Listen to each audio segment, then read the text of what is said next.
Okay, hi Eric. I'm Mike Raffan. I'm the proprietor of Township 7, and beside me on my left here, in his summer garb, Bradley Cooper. He's our winemaker. We've been both around here. We've both been here since 05, 06.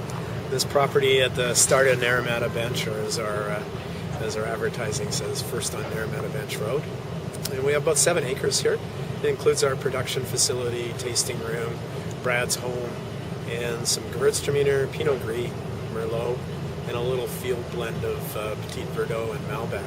Just starting out on that. It'll be a couple of years before we get any production of that. But we've sort of taken what the land gives us here, and on the flat sections we put in Gewürztraminer, good hardy vines, grapes for the region, and then on the slope we've got Merlot and a little bit of Pinot Gris. We, as I said, we've got this property here. It's only 7 acres. We do have contract for 30 acres, fluctuating between 30 and 35 acres, and most of it's on Black Sage Bench and Road. And we've chosen those vineyards to maximize the growing season for red wine. So we got our Merlot, our Cab Sauv, and Cabernet Franc from down there. And we've had relationships with 2 growers down there for 10 years, so since '99. And we've just developed a new relationship with the Black Sage Vineyard, which is sold by Harry McWater. And we're pretty happy with that because that's one of the most decorated vineyards in Canada, and we look forward to some great wine from that vineyard. What are the challenges that the 2010 vintage has and will present you? 2010 vintage has been an emotional roller coaster. And I wear my farmer's hat, the one that says pessimism on the side. I always thought, there's going to be a disaster of some kind if you had asked me back in September. But here we are now, well into October. We're 5 or 6 degrees each day above seasonal norms. That's Celsius. And, we're getting a turnaround here. We're getting a save out of what looked like possibly the stinker of the decade. But it's not going to be that way. It's going to be a good year. There are some challenges with some botrytis in the valley. There's some challenges with making sure you didn't overcrop to get it in. The days are shorter, certainly. We're not getting as warm late in the day as we would say in September, but I think the frowns are turning upside down, and we're getting some smiles all around, not just from our growers and the people that work here, but from up and down the valley as well. Last year, I know Mike and his wife Lori had the pleasure of showcasing one of your wines in the platinum competition that won a platinum from us. Right. Talk about that wine and what that award meant. Right. We love making Merlot. We love it because we managed to source it from sometimes as many as 4 different vineyards.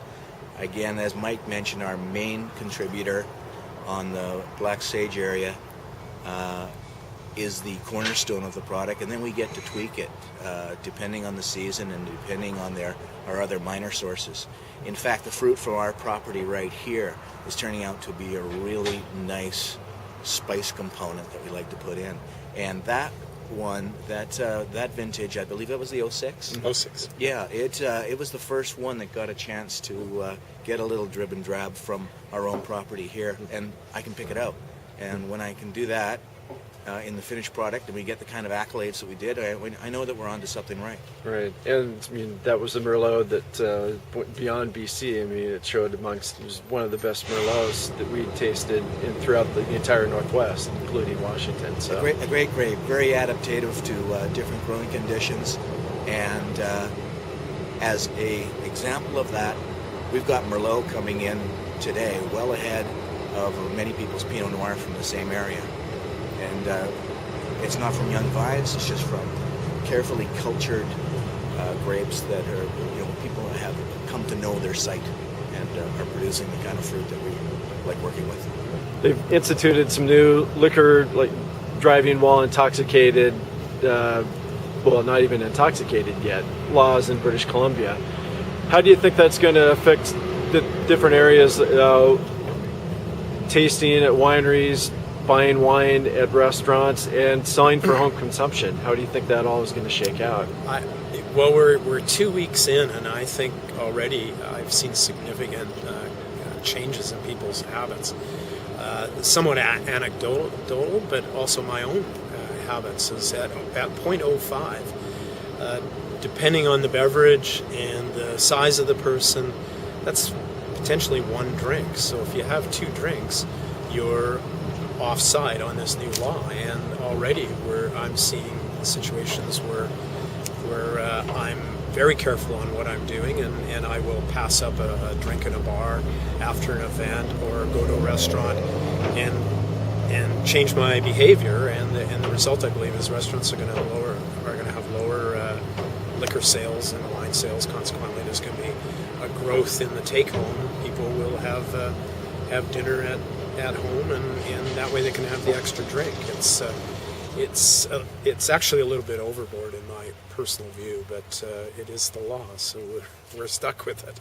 I live in the Okanagan. Yeah, that was a lifestyle choice, and it's where our production facility. The choice was stay close to the grapes and the great weather that we're having today on October 7th, or whatever. But yeah, the challenges with Langley are the fact that I'm managing 2 locations. It's where I'm back and forth frequently. It's a smaller facility, so it takes some TLC on my behalf. The benefits are that we have a tasting room and vineyard less than an hour from Vancouver, which 2.5 million people. So, as I call it, the wine country experience without leaving the city. And we get a lot of following down there. We do a brisk business in the tasting room, but we really specialize in events down there. And we've had up to 750 people on the property in one day, and they're all walking away going, "This is fabulous. This is just like California," which we don't want to be like California, but it was a compliment, and I accepted it. They meant it as a compliment. They meant it as a compliment.